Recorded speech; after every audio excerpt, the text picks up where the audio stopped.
오늘 우리에게 주시는 하나님의 말씀은 에베소서 4장 25절부터 32절까지의 말씀입니다. 25절부터 32절까지의 말씀을 우리 함께 한 목소리로 같이 봉독하도록 하겠습니다. 25절입니다. 시작. 그런즉 거짓을 버리고 각각 그 이웃과 더불어 참된 것을 말하라. 이는 우리가 서로 지체가 됨이라. 분을 내어도 죄를 짓지 말며 해가 지도록 분을 품지 말고 마귀에게 틈을 주지 말라.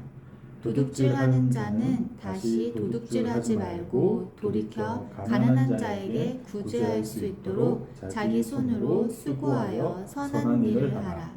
무릇 더러운 말은 너희 입 밖에도 내지 말고 오직 덕을 세우는데 소용되는 대로 선한 말을 하여 듣는 자들에게 은혜를 끼치게 하라. 하나님의 성령을 근심하게 하지 말라.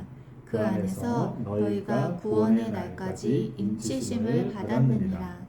너희는 모든 악독과 노함과 분냄과 떠드는 것과 비방하는 것을 모든 악의와 함께 버리고 서로 친절하게 하며 불쌍히 여기며 서로 용서하기를 하나님이 그리스도 안에서 너희를 용서하심과 같이 하라. 아멘. 오늘은 에베소서 4장 25절부터 32절까지의 말씀을 가지고 심령이 새롭게 되는 법이라는 제목으로 함께 말씀을 나누려고 합니다. 에베소서 4장에서 바울은 계속해서 하나님의 부르심에 합당한 삶을 사는 것이 어떠한 것인지를 이야기해 왔습니다. 그리고 지난주에 사도 바울이 23절에서 오직 너희의 심령이 새롭게 되어 하나님을 따라 의와 진리의 거룩함으로 지으심을 받은 새 사람을 입으라. 우리가 부르심을 받았다면 우리의 심령이 새롭게 되어야 함이 마땅하고 또 그렇게 심령이 새롭게 되어서 새 사람을 입게 된다. 새 사람으로 변화하게 되는 것이 당연하다라고 그렇게 말을 하는 것을 우리가 보았습니다. 여기서 지난주 설교 말씀을 잠깐 생각해 보면 심령이 새롭게 된다는 말은 우리가 어떤 종교적인 기도하고 뜨겁게 은혜 받고 이런 것을 의미하는 것이 아니라 바로 우리의 생각과 태도가 변하게 된다라는 것을 thoughts and attitude라는 말을 심령으로 번역했다라는 것을 우리가 살펴보았습니다. 그렇다면 좀 더 구체적으로 그렇게 생각과 우리의 태도가 변한다는 것이 무엇인지를 오늘 25절부터 사도 바울이 이야기하고 있는데 함께 살펴보면서 우리가 어떻게 우리의 삶 속에 적용할 수 있을지를 생각해 보도록 하겠습니다. 먼저 25절 보면 그런즉 거짓을 버리고 각각 그 이웃과 더불어 참된 것을 말하라. 이는 우리가 서로 지체가 됨이라. 에베소서에서 사도 바울이 말하는 교회는 무엇입니까? 바로 하나됨, 하나로 부르심을 받은 사람, 예수 그리스도와 하나가 되어서 우리 모두가 그리스도 안에서 하나가 되도록 부르심을 받은 사람들이 바로 교회다라고 말을 했습니다. 바로 그 이유 때문에 우리가 서로 지체가 되어서 하나가 되었기 때문에 이제는 어떻게 해야 된다라는 것입니까? 거짓을 버리고 이웃과 더불어 참된 것을 말해야 된다라는 것입니다. 먼저 우리의 말이 바뀌어야 된다라는 것을 의미하고 있는 것입니다. 이 말씀을 듣는 사람들 중에는 저는 그렇게 크게 거짓말을 한 적이 없는데요 라고 생각하실 분들이 계실지도 모르겠습니다.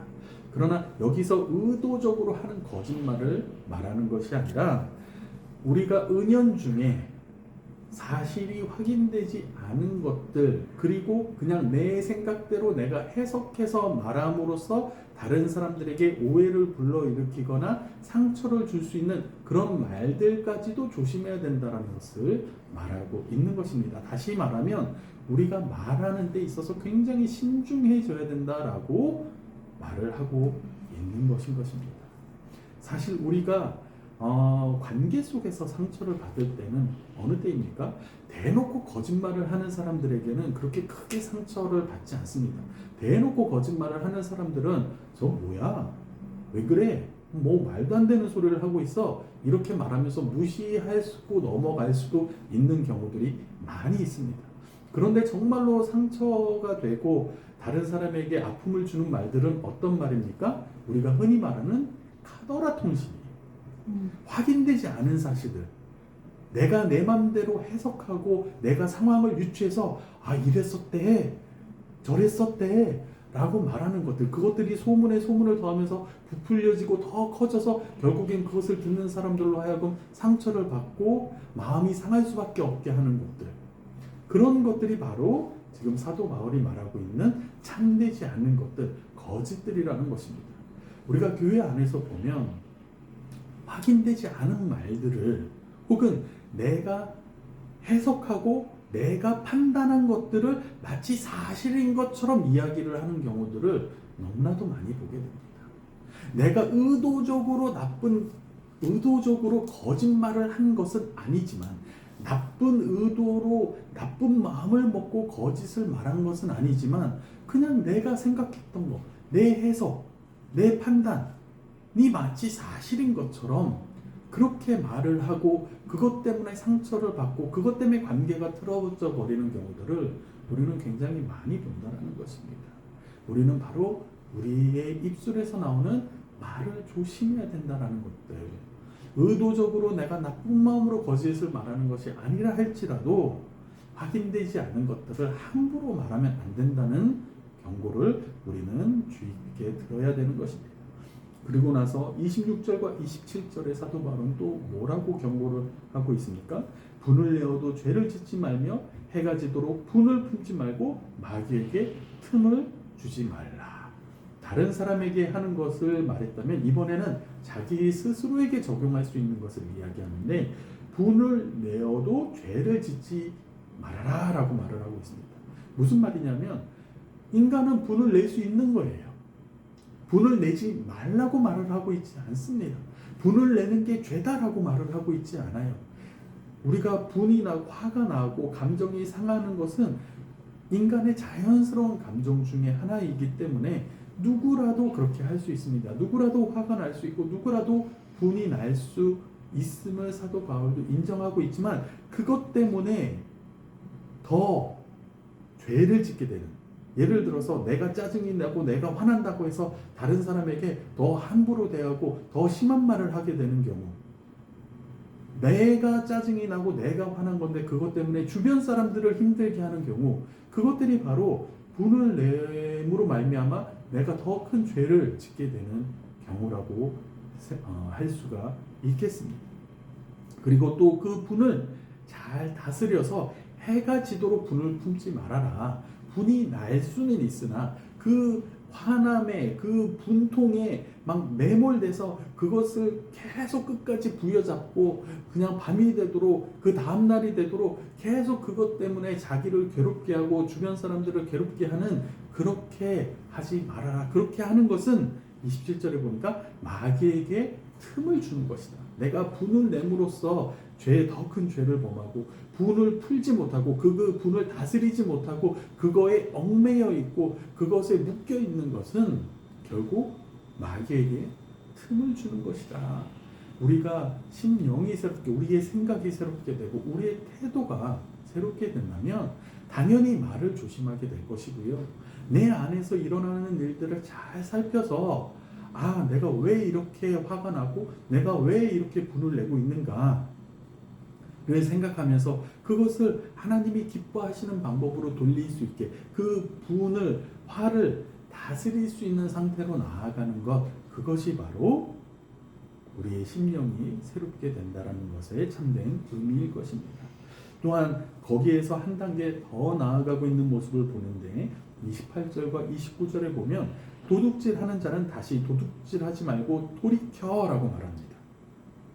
너 도둑질했지? 너 그거 죄야. 도둑질하면 안 돼. 심령이 새롭게 된 사람은 도둑질하면 안 되는 거야 라고 말을 하지 않아요.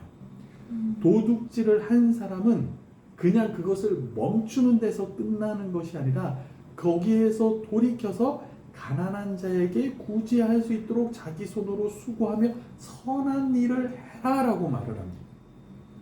우리의 심령이 새롭게 된다는 것은, 우리의 생각이 바뀌고 우리의 태도가 바뀐다라는 것은, 내가 어떤 죄를 짓고 있는데 그 죄를 짓고 있는 것을 멈추는 데서 끝나는 것이 아니라 그 죄에서 돌이켜서 그것을 가지고 오히려 하나님의 은혜를 경험하게 하고 덕을 세우는 데까지 나아가는 것, 그것이 심령이 새롭게 되는 사람들의 특징이라고 말을 하는 것이에요. 29절에도 뭐라고 말합니까? 무릇 더러운 말은 너희 입 밖에도 내지 말고 오직 덕을 세우는 데 소용되는 대로 선한 말을 하여 듣는 자들에게 은혜를 끼치게 하라. 앞에 25절에서 거짓을 버리라고 그렇게 말을 했었죠. 그런데 거짓을 말하는데, 거짓을 그치는 데서 끝나는 것이 아니라는 거예요. 거짓을 말하던 사람은 거기에서 돌이켜서 이제는 참된 말을 할 수 있는 데까지 나아간다는 거예요. 더러운 말을 버리고 입 밖으로도 내지 말도록 힘쓰고, 거기에서 그냥 멈추고 나 오늘 더러운 말 안 했어, 거짓말 하지 않았어, 만족하는 것이 아니라 이제는 내 입술에서 나아가는 말로 덕을 세우고 선한 말을 해서 듣는 자들에게 은혜를 끼칠 수 있는 데까지 나아가는 것, 그것이 바로 심령이 새롭게 되는 사람들의 특징이라고 말을 하고 있는 것입니다. 우리가 너무 이 죄의 문제에 매몰이 되다 보면 흔히 지금까지 교회에서 어떻게 왔느냐, 죄의 습관을 끊어버리는 것에 집중을 해왔어요. 그런데 죄의 습관이 웬만해서는 잘 끊어지지 않습니다. 끊으면 끊으려고 할수록 더 강해지는 것이 바로 죄의 습관이라고 저는 생각을 합니다. 죄의 습관을 끊어버리는 가장 좋은 방법은 무엇이냐? 바로 거기에서 돌이켜 선한 일을 하는 거예요. 내가 거짓말을 했으면 이제는 참된 말을 하고 선한 말을 하고 친절한 말을 하는 거예요. 내가 도둑질을 해왔으면 도둑질을 끊어내는 것에서 멈추는 것이 아니라 더 남을 도와주기 위해서. 도둑질을 하는 것은 무엇이, 도둑질을 하는 이유는 무엇입니까? 내가 가지려고 도둑질하는 거잖아요. 그죠? 내가 어려운 사람들에게 나누어 주려고 도둑질을 하는 사람들이 있습니까? 물론 뭐 옛날에 뭐 홍길동 같은 뭐 그런 케이스가 뭐 의적 뭐 이런 게 있을 수는 뭐 있는지 모르겠지만, 우리가 생각하는 도둑질을 하는 것은 주로 내가 더 가지려고 도둑질을 하는 거예요. 그죠? 그런데 내가 더 가지려고 그 도둑질을 하는 그 마음을 변화시켜서 다른 사람에게 내 것을 더 나눠주는 데까지 나아가는 것, 그것이 바로 심령이 새롭게 되는 사람들이라고 오늘 사도 바울은 말을 하고 있는 것입니다. 그러면서 30절에 보니까 하나님의 성령을 근심하게 하지 말라. 그 안에서 너희가 구원의 날까지 인치심을 받았느니라. 너희가 구원의 날까지 인치심을 받았다.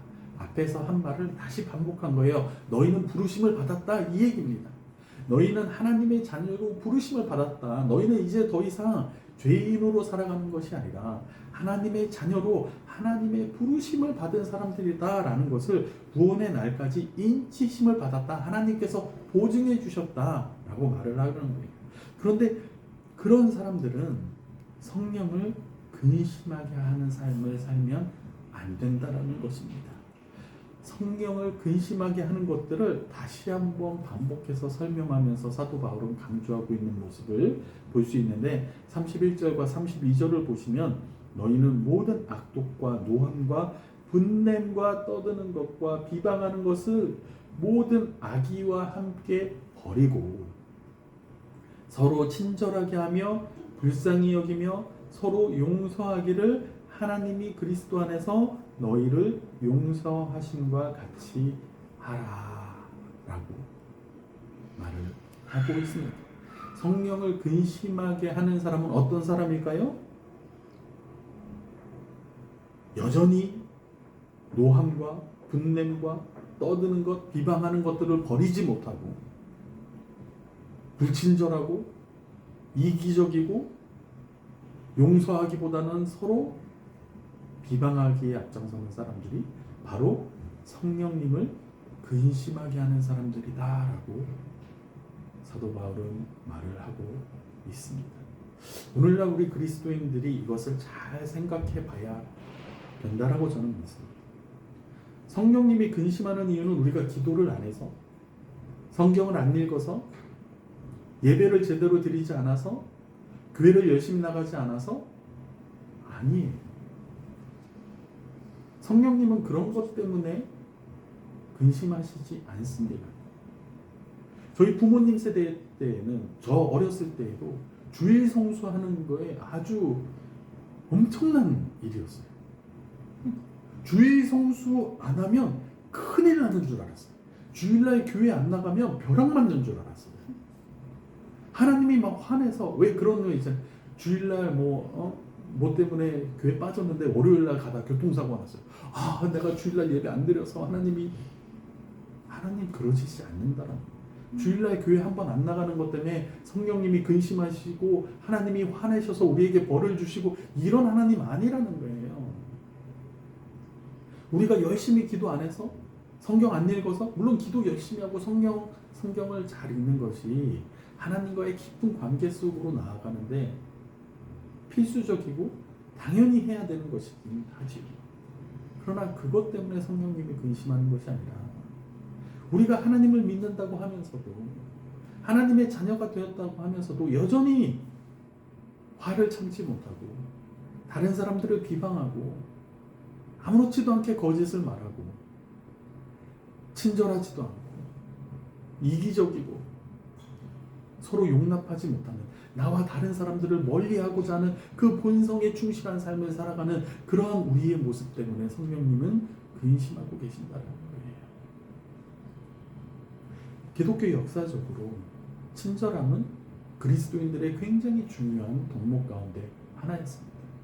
그런데 어느 순간부터 이것들이 사라졌어요. 왜냐하면 하나님을 믿는 사람들만 친절한 게 아니거든요. 하나님을 믿지 않는 사람들도 친절한 사람들이 굉장히 많이 있거든요. 그러다 보니까 그리스도인들이 당연히 친절해야 함에도 불구하고 그리스도인들에게 있어서 친절함이 그냥 별로 가치 없는, 약간 뭐 친절하면 좋지만 안 친절할 수도 있는 그런 것처럼 여겨지지 않나, 저는 그렇게 생각을 합니다. 그런데 오늘 32절 마지막 절을 보세요. 서로 용서하기를 하나님이 그리스도 안에서 너희를 용서하심과 같이 하라 라고 말씀하세요. 즉 하나님이 우리를 용서하신 그 사실을 우리가 믿음으로 받아들이고 그것이 온전히 내 안에서 그리스도와 연합함으로 완전히 소화되지 않으면, 즉 하나님이 나와 함께 하시지 않으면 우리는 친절할 수도, 서로를 용납할 수도 없는 존재라고 성경은 그렇게 말하고 있는 것입니다. 내가 나의 의로 혹은 어떤 인격적인 성숙함으로 친절을 베푸는 것이 아니라 바로 나를 용서하신 그리스도의 사랑이, 그리스도를 통해서 나를 하나님의 자녀로 삼아주신 그 놀라우신 하나님의 사랑이 내 안에 있기 때문에 우리는 서로를 친절히 대하고 서로를 불쌍히 여기며 서로를 용납하고 용서하는 자리까지 나아가야 하는 것임을 반드시 기억하시고, 그렇게 새로운 삶으로 변화되는 삶을 이번 한 주도 살아내시는 저와 여러분들이 되시기를 주님의 이름으로 축원합니다. 함께 기도하겠습니다. 하나님 감사합니다. 하나님, 우리는 너무 신앙이라는 것을, 믿음이라는 것을 영적인 것으로만 생각하고 있는 것은 아닌지 다시 한번 돌이켜봅니다. 하나님, 우리가 하나님을 믿고 또 나의 구주로 고백하는 순간 우리의 생각과 태도가 변하게 됨을 우리가 인지하게 하시고, 또 그렇게 살아가기 위해 노력하는 사람들이 되게 하여 주시옵소서. 죄의 습관은 쉽게 끊어지지 않지만 성령님께서 나와 함께 하시고 내 안에서 나를 도와주시기 때문에 우리는 서로를 용서하고 서로를 용납하며 참된 것을 말하고 서로에게, 공동체에게 덕을 세우고 은혜를 끼치는 그런 삶을 살 수 있음을 믿습니다. 하나님, 내가 그런 사람이 먼저 될 수 있도록 하나님 함께하여 주시옵소서. 감사드리며 살아계신 예수 그리스도의 이름으로 기도합니다. 아멘.